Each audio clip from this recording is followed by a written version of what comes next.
Alhamdulillahi Rabbil Alamin. Hamdan yuafi na'amahu wa yukafi mazida. Ya Rabbana lakal hamdu kama yanbaghi li jalali wajhikal karim wa 'azimi sultanik. Allahumma salli ala Sayyidina Muhammadin wa ala alihi wa ashabihi ajma'in. Subhanaka la ilma lana illa ma 'allamtana innaka antal alimul hakim. Wa indahu mafatihul ghaibi la ya'lamuha illa hu. Wa ya'lamu ma fil barri wal bahr. Wa ma tasqutu min waraqatin illa ya'lamuha. Wa la habatin fi dhulumatil ardi wa la ratbin wa la yabisin illa fi kitabim mubin. Ashhadu an la ilaha illallah wahdahu la syarika lah. Wa ashhadu anna Muhammadan 'abduhu wa rasuluhu wa safiyyuhu wa khaliluhu. Ballagha ar-risalata wa adda al-amanah wa nasaha al-ummata wa kashafa al-ghummah wa jahada fi sabili rabbih hatta atal yaqin. Allahumma jazzi 'anna wa 'an walidi wa 'anil islam wal muslimin khaira ma jazaitana min ummatihi wa rasulina qaumi. Fa ya muslimun al-kiram, usikum wa nafsi bi taqwallah faqad faza al-muttaqun. Yaqul azza wa jalla, ya ayyuhalladzina amanu taqullaha haqqa tuqatih wa la tamutunna illa wa antum muslimun. Wa yaqulu Rasulullah sallallahu alaihi wasallam, ittaqillaha haythuma kunt wa atbi sayyi'atal hasanata tamhuha wa khaliqin nasa bi khuluqin hasan atau kama qala Nabi sallallahu alaihi wasallam. Hadirin jamaah Jumat yang dimuliakan oleh Allah Subhanahu wa taala. Sejak awal Allah telah jelaskan bahwa Al-Qur'an yang merupakan pegangan umat Islam sampai akhir zaman. Alif lam mim, zalikal kitab la raiba fihi hudal lil muttaqin. Alif lam mim, zalikal kitab, itu Al-Qur'an, la raiba fihi, tidak ada keraguan di dalamnya. Hudal lil muttaqin, petunjuk bagi orang bertakwa.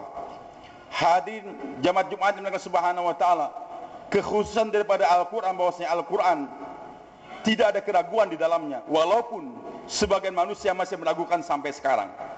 Namun hadirin, keraguannya ada di hati mereka, bukan menunjukkan Al-Qur'an tidak benar. Al-Qur'an itu benar adanya. Matahari di tengah hari, semua orang sepakat bahwa yang mentari adalah putih warnanya. Tapi ada orang yang sakit mata, dia pandang matahari itu warnanya kuning, dan dia berteriak, marah, wahai sekalian manusia, kalian bohong, saya lihat matahari kuning warnanya. Padahal semua orang sepakat matahari warnanya putih waktu itu. Apa yang menyebabkan dia meragukan keputihan matahari? Karena ada sakit mata yang ada di mata dia. Al-Quran itu benar adanya, tapi masih meragukan akan keabsahan Al-Quran. Fi qulubihim maradun fazadahumullahu marada. Di hati mereka ada penyakit, maka ditambahkan penyakit tersebut oleh Allah Subhanahu wa taala. Di antara kebenaran Al-Quran hadirin, Al-Quran menceritakan apa yang lalu sebagai tamsil, ta'bir bagi kehidupan kita, menceritakan apa yang terjadi sekarang, dan termasuk kehebatan Al-Quran untuk menunjukkan bahwa semakin hari semakin nampak benarnya Al-Quran. Al-Quran menceritakan apa yang terjadi di masa akan datang. Di antara dua yang pasti terjadi, dan ini menjelang tibanya hari kiamat, atau ciri di antara hari kiamat akan tiba, dan harus kita persiapkan dengan kerja dakwah ini. Dua di antara yang diberitakan oleh Allah, dan ini pasti terjadi, dan arah ke sana pun sudah nampak sekarang di depan mata kita. Yang pertama, Allah Subhanahu wa taala firmankan tentang kehidupan Bani Israel yang tadinya mereka tinggal di Palestina, keturunan Ibrahim alaihissalam. Nabi Ibrahim punya dua orang istri, yang pertama Sarah, kemudian yang kedua Siti Hajar radhiyallahu anhuma. Dari keturunan Sarah lahir Ishak alaihissalam, kemudian putranya Yakub, kemudian Yusuf. Begitulah berlanjut Bani Israel berasal daripada keturunan Ishak, Yakub. Israel nama Yakub alaihissalam, Bani Israel berarti keturunan Yakub alaihissalam. Hadirin, mereka pertama tinggal di Palestina, dibimbing oleh para anbiya, bahkan tidak kurang daripada ribuan nabi dikirimkan oleh Allah untuk membina Bani Israel. Tapi senantiasa kebanyakan mereka membangkang dengan ajaran yang dibawa oleh para nabinya, sehingga kutukan Allah datang pada mereka, disebarkan di permukaan dunia. Wa qatta'nahum fil ardi umama, kami sebarkan, pisah-pisahkan mereka di penjuru dunia. Allah muliakan lagi mereka dengan datangnya Yusuf alaihissalam, dibawa ke Mesir, dimuliakan sebagai raja, menteri-menteri, pejabat-pejabat. Tapi karena jauh daripada ajaran para anbiya kemudiannya, mereka menjadi hamba-hamba saya, budak-budak di Mesir, membangun piramida dengan kerja rodi dan sebagainya. Allah ingin muliakan kembali Bani Israel dengan datangnya Musa alaihissalam. Kembali kepada Allah, dimuliakan. Fir'aun pun dihancurkan oleh Allah. Dan Allah katakan setelah itu kepada Bani Israel, wa qulna min ba'di Bani Israel uskul ardh. Kami katakan kepada Bani Israel, silakan tinggal di Mesir sekarang. Dan Allah katakan, fa idza jaa wa'dul akhirati ji'na bikum lafifa. Nanti kalau sudah akan tiba hari kiamat, kami pasti akan kumpulkan kembali kalian di satu tempat. Janji Allah hadirin. Bani Israel yang sekarang tersebar di seluruh dunia, bahkan ada di Indonesia, suatu saat nanti akan dikembalikan ke satu tempat. Dan ulama sepakat tempat kembalinya Bani Israel adalah Palestina. Ini yang pertama, dan pasti akan terjadi. Dan arah ke sana pun sudah mulai nampak. Ketika kami berada di negara-negara miskin, termasuk di Sudan, di Yaman, di Mesir juga, orang-orang Israel yang ada di negara tersebut, di Habasyah, Ethiopia, sudah pada kembali dan dipersiapkan oleh pemerintah Israel sekarang. Itu pemukiman-pemukiman. Hadirin, tanpa mengurangi kesemangatan saudara-saudara kita yang berjuang di Palestina untuk melawan Israel, tapi ingat, bagaimanapun juga usaha untuk mengusir Bani Israel dari Palestina suatu hal yang tidak akan mungkin terjadi. Janji Allah, mereka akan dikembalikan ke Palestina. Mereka akan berkumpul semua seluruh dunia. Yang miskin-miskin sudah mulai datang. Ingat suatu hari nanti, orang-orang Israel yang ada di Amerika, yang kaya-kaya, yang kaya di Eropa, yang kaya di Indonesia dan di Singapura, pasti suatu saat akan diusir oleh masyarakat dunia untuk kembali ke Palestina sana. Dan arah ke sana mulai nampak. Orang-orang yang baik ingin berbuat baik kepada Palestina yang terzalimi, membawa sumbangan, membawa pengobatan, dibom oleh Israel, sehingga hari demi hari akan nampak kebencian dunia kepada Israel. Dan itu skenario daripada Allah untuk menggiring masyarakat dunia membenci Bani Israel, sehingga suatu saat nanti orang Amerika akan paham mereka selama ini ditipu oleh Yahudi. Suatu saat nanti mereka akan sadar sesuai dengan apa yang dikatakan oleh presiden mereka sejak sekian tahun yang lalu. Suatu saat nanti Israel pasti akan diusir dari Amerika. Dari Jerman sudah, dari Eropa yang lain pun akan terjadi. Hadirin Allah Subhanahu wa taala, dan sebenarnya orang Israel sendiri paham bahwasanya kubur kami yang terakhir adalah Palestina.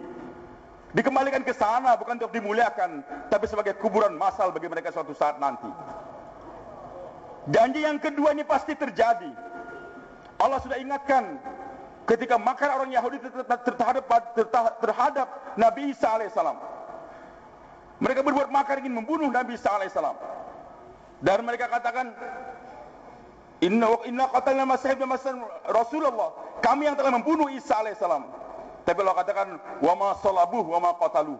Mereka tidak membunuh Isa dan tidak menyalib Isa, walakin syubbiha lahum. Cuma diserupakan di antara salah satu hawariyin, pengikut Nabi Isa alaihissalam yang namanya Yudas Iskariot, telah berkhianat kepada Isa alaihissalam, dan dia bersekongkol dengan Yahudi untuk membunuh Nabi Isa alaihissalam, bersekongkol Yahudi dan Romawi. Sehingga hadirin Allah Subhanahu wa taala, Allah sayang kepada Isa alaihissalam seorang nabi. Wa ma salabuh, mereka tidak menyalib.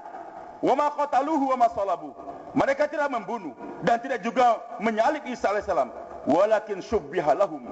Isa diangkatkan oleh Allah ke langit, sementara Yudas yang berkhianat diserupakan dengan wajah Isa alaihissalam, ditangkap, dibunuh, disalib. Yang disalib adalah bukan Isa alaihissalam, tapi adalah Yudas, pengkhianat yang telah mengkhianati nabinya tersebut. Hadirin Subhanahu wa taala, Nabi Isa diangkatkan ke langit, dan Nabi telah sabdakan suatu saat nanti Isa alaihissalam pasti turun ke bumi. Beliau belum meninggal dunia, tetapi kenabian beliau telah berakhir, kena diangkat dari bumi. Nabi diutus untuk bergerak di bumi, bukan di langit. Maka dengan diangkatkannya beliau dari bumi ke langit, kenabian beliau telah berakhir. Dan doa beliau akan dikabulkan oleh Allah. Di antara beliau mendoa, ya Allah jadikan saya nabi untuk ini umat. Allah katakan tidak. Mereka adalah umat Nabi Muhammad SAW. Ya Allah, jadikan saya salah satu daripada itu umat. Allah kabulkan. Nanti menjelang hari kiamat, setelah Imam Mahdi datang di baiat, umat menyatu kembali di bawah pimpinan Mahdi alaihissalam. Dan Nabi Isa akan datang di Damaskus, di Menara Putih, disambut oleh Mahdi alaihissalam bersama kaum muslimin.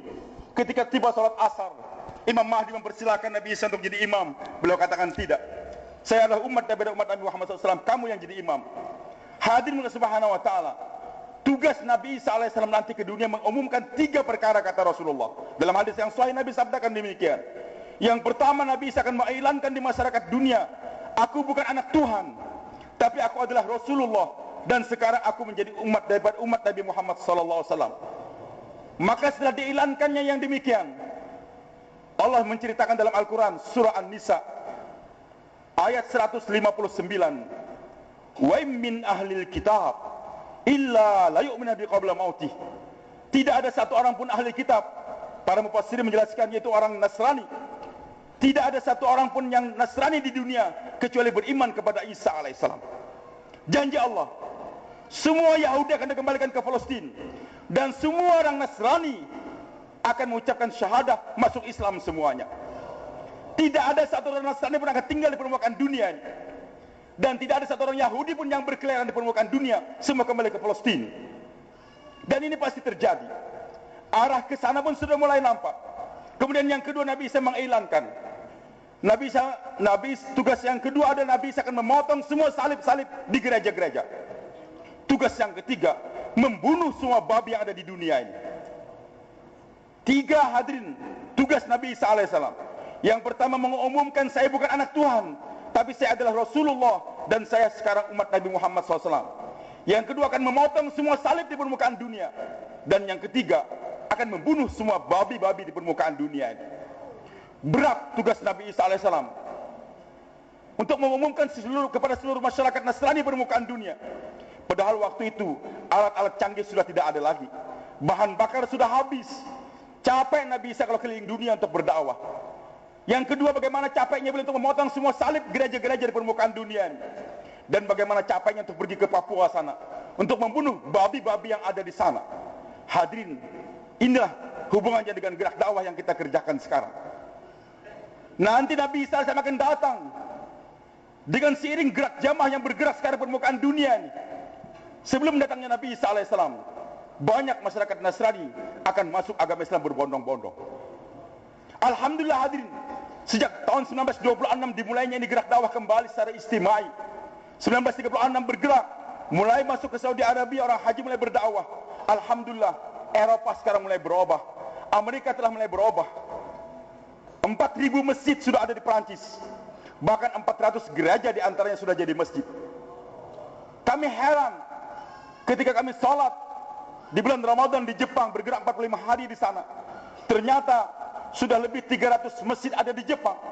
Dan begitu semangatnya mereka walaupun kerja capek, tapi orang Islam tidak kalah semangatnya untuk sholat tarawih 1 juz. Yang saya heran lagi, ternyata imamnya dari mana datangkan? Bukan dari Indonesia, tapi 35 orang hafiz Quran, ulama, didatangkan dari Inggris. Saya bertanya, bagaimana kalian bisa datang kemari? Mereka katakan, alhamdulillah, dengan berkat dakwah yang terus-menerus sekarang di Inggris, kami sudah punya 10 pondok pesantren besar. Pondok pesantren yang khusus mengkaji kitab kuning, ajar agama. Dari 2 pondok pesantren yang besar saja, Birmingham dan yang kedua Dewsbury, yang merupakan markas dakwah kita di Eropa terbesar di sana, menghasilkan setiap tahun tidak kurang daripada 100 hafiz Al-Quran. Orang tua kita, almarhum Dr. Nur Al-Idrus, semoga Allah mengangkatkan derajat beliau senantiasa, pulang dari Inggris bercerita kepada saya, ketika kami sholat tarawih di markas Dewsbury sana di Inggris, ternyata imam datang bertanya kepada beliau yang duduk di saf yang pertama, ayo hafiz Quran? Bapak hafal Quran atau tidak? Beliau katakan tidak hafal. Tolong pindah ke saf yang keempat. 3 saf pertama di Inggris hari ini, bulan Ramadan, diisi oleh para hafiz-hafiz Al-Quran. Panjangnya saf tidak kurang daripada 100 orang. Hadirin subhanahu wa ta'ala, dengan gerak dakwah ini hari demi hari, masyarakat Eropa akan masuk Islam. Begitulah hadirin Allah subhanahu wa ta'ala, dengan banyaknya orang masuk Islam, gereja-gereja sudah berubah jadi masjid. Sehingga nanti ketika Nabi Isa alaihissalam datang, kebanyakan gereja sudah berubah jadi masjid atau madrasah. Sehingga tidak capek lagi Nabi Isa untuk memotong gereja salib-salib yang ada di gereja sana. Dan ini pasti terjadi, janji Allah. Yang kedua, flu babi. Yang ketiga nih, yang pertama saya katakan masyarakat akan semakin banyak yang masuk Islam.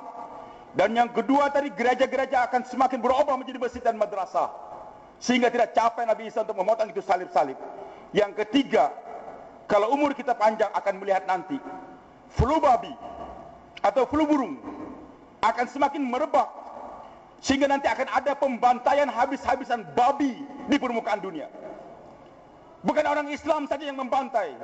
Tim dokter akan menyadari bagaimana bahayanya itu babi. Maka setiap pemerintah, setiap negara mengusulkan, bahkan menggerakkan tentara dan polisi untuk membunuh babi-babi. Dan itu pasti terjadi. Babi akan habis di Papua, akan habis di Indonesia, akan habis di Eropa. Sehingga ketika Nabi SAW datang, tinggal babi yang ada sekitar negara Arab. Nggak capek bagi Nabi SAW untuk membunuh itu babi. Hadirin jamaah Jumat yang Subhanahu wa Ta'ala, inilah firman Allah. Dua kenyataan yang pasti akan terjadi. Yahudi akan dikembalikan ke Palestina, dan Nasrani akan masuk Islam semuanya. Gereja akan berubah, babi akan mati. Tinggal nanti menjelang akhir zaman, kata Nabi kita Muhammad SAW, peperangan besar akan terjadi antara Yahudi dengan kaum muslimin. Yahudi semua di Palestina, kaum muslimin di sebelah Jordania sana. Terjadi peperangan, tapi semua makhluk akan membantu umat Islam. Bahkan pohon, batu akan berkata, wahai muslim, di belakang saya ada Yahudi, bunuh dia. Nggak ada tempat bagi Yahudi untuk bersembunyi. Dan memang ciri khusus bagi orang Yahudi, mereka itu penakut, hanya berani berperang, Allah katakan, min warai judur, di balik tembok, di balik batu, di balik pohon, sembunyi mereka berani berperang. Tapi nanti akhir zaman, tembok-tembok akan bicara, pohon bicara, batu bicara, di belakang saya ada Yahudi, sembunyi, bunuh dia. Kecuali pohon yang namanya gharqad, kata Rasulullah SAW. Dan itu pohon banyak ditanam sekarang di Palestina sana. Hadirin jamaah Jumat yang dimuliakan oleh Allah Subhanahu wa Ta'ala, tinggal buat keputusan sekarang. Islam pasti tersebar kembali. Kita akan membaca di koran, nanti akan tertulis sekian negara ini masuk Islam semuanya, kabupaten ini masuk Islam semuanya. Cuma tinggal dua, apakah Anda ingin menjadi penonton atau pemain? Penonton sekadar membaca di koran perkembangan Islam, alhamdulillah Islam bagus, Islam tersebar. Sebagai penonton tidak mendapatkan pahala apa-apa. Tapi jadi pemain, bergerak kita. Walaupun kita tidak bergerak, masyarakat Tidore, masyarakat Sangir nggak bergerak, Islam tidak berarti tidak akan tersebar. Masyarakat Sulawesi Utara nggak mau bergerak untuk agama, sibuk dengan cengkeh, sibuk dengan perkebunan, Islam tidak akan mundur. Jangankan kita, para sahabat saja Allah sudah ingatkan, wa in tatawallaw yastabdil qauman ghairakum tsumma la yakun amsalakum. Kalau kalian wahai sahabat nggak mau lagi bergerak untuk berdakwah, Allah akan gantikan kalian dengan generasi yang lain yang akan berjuangkan ini agama. Hadirin Subhanahu wa Ta'ala, bergerak atau tidak kita, Islam pasti akan dijayakan di Allah. Cuman beruntung bagi mereka yang menjadi pemain, berperan untuk menyampaikan agama Allah Subhanahu wa Ta'ala, dan rugi mereka yang jadi penonton dalam kehidupan. Bagi kita yang tinggal di sekitar laut-laut ini, digandakan lagi pahalanya oleh Allah. Nabi tahu bagaimana susahnya mendapatkan agama menyeberang laut, dengan biaya yang besar juga, menghadap ombak dan sebagainya. Maka Nabi gembirakan kepada masyarakat sekitar laut, ghazwatun fil bahri mislu asyatan ghazwatin fil bar. Perjuangan nyeberang laut, pahalanya digandakan 10 kali lipat daripada perjuangan di daratan. Nabi SAW tidur di rumah Ummu Haram bintu Milhan radhiyallahu anha, bibi susuan beliau, berbaring tersenyum. Maka Ummu Haram bertanya, ya Rasulullah, kenapa engkau senyum? Nabi katakan, aku melihat sekelompok daripada umatku sedang nyebrang laut, berada di atas kapal seperti anak-anak raja di atas tahta mereka. Nabi tersenyum, kenapa? Karena waktu itu perjuangan hanya nyebrang padang pasir, di daratan, belum ada yang menyeberang lautan, dan risikonya sangat tinggi. Nah, tapi digambarkan oleh Allah, wahai Muhammad, jangan takut, nanti umatmu yang kemudian akan nyebrang laut untuk membawa ini agama. Maka ketika bermimpi, dan mimpi Nabi hak, ketika mimpi adanya umat yang mau nyebrang lautan, Nabi tersenyum. Ummu Haram bintu Milhan langsung minta, ya Rasulullah, doakan agar saya termasuk di antara mereka. Begitu semangatnya itu wanita ingin berjuang nyebrang laut, Nabi katakan, anti minhum, engkau termasuk di antara mereka. Tidur lagi, senyum lagi. Ditanya, kenapa kau senyum lagi ya Rasulullah? Saya mimpi lagi, rombongan yang kedua nyebrang laut lagi untuk menyampaikan agama. Naik kapal, berada di atas tahta, di atas kapal, seperti anak-anak raja di atas tahta mereka. Ya Rasulullah, doakan agar saya termasuk rombongan yang kedua. Nabi katakan, tidak, kamu termasuk rombongan yang pertama saja. Meninggal dunia Rasulullah SAW, Abu Bakar pun meninggal, Umar meninggal dunia, Utsman bin Affan radhiyallahu anhu menjadi khalifah di Madinah, Muawiyah bin Abu Sufyan menjadi gubernur di negeri Syam. Beliau melihat ada kesempatan untuk nyebrang ke Eropa sana, dibuat armada besar, diiklankan, kita akan nyebrang ke Eropa untuk membawa ini agama. Ummu Haram bintu Milhan ingat apa yang terjadi dengan Nabi SAW dahulu. Maka dia target suaminya Abu Ubadah bin Samit. Ubadah bin Samit, cepat daftarkan nama kita untuk berangkat bersama dengan rombongan. Diterima. Rombongan berangkat ke Siprus. Sesampainya di Siprus, sebarkan agama di seluruh Eropa. Ketika perjalanan pulang akan kembali ke Damaskus. Perjalanan menuju pelabuhan, Ummu Haram jatuh dari kendaraan dan meninggal dunia di sana. Rombongan yang baru pulang dari Siprus bercerita kepada saya, kami alhamdulillah sempat ziarah ke makam Ummu Haram binti Milhan, dan di atas kubur beliau tertulis al-mar'atus salihah, wanita yang salihah. Hadirin jamaah Jumat yang Allah Subhanahu wa taala, beruntung bapak-bapak yang tinggal sekitar laut, mari kita seberangi itu lautan, pergi ke pulau-pulau untuk membawa ini agama, maka kita menjadi pemain yang akan dimuliakan oleh Allah Subhanahu wa taala. Penonton tidak akan mendapatkan trofi, tidak akan mendapatkan mahkota. Pemain akan memegang trofi dan membuat mahkota daripada permata yang disiapkan oleh Allah Subhanahu wa taala. Yaqulu Rasulullah sallallahu alaihi wasallam, kullu bani adam khata' wa khairul khata'in tawwabun. Setiap anak Adam tentu salah, dan sebaik-baik mereka yang salah mereka yang mau bertobat kembali pada Allah. Tubu ilallah wastaghfiru innahu huwal ghafurur rahim.